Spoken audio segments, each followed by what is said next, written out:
ናፍቀዋል እኔ ሰልችቷል ስለዚህ ሸፈን እንደምጥጥ እኔ ሸፈን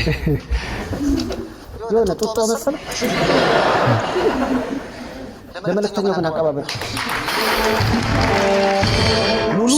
ስነ ጊዮርጊስ እሸቱ ነው የባህር ዳር ልጅ ነው ኳስ ተጫዋችም ነው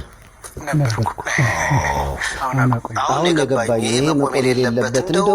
ኳሱ ላይ ነበር መጠንከር የነበረብን ይህ ተጫዋች ማገዝ ይችል ነበር መርዳት ይችል ነበር ውስጥ ላይ ብዙ ነገሮች አሉ አይደል አንዳንድ ነገሮች እንደዚህ ይገለጹ ማለት ነው በአንዳንድ ምክንያቶች ያቆምኩት ተሰብራ ነው አይደል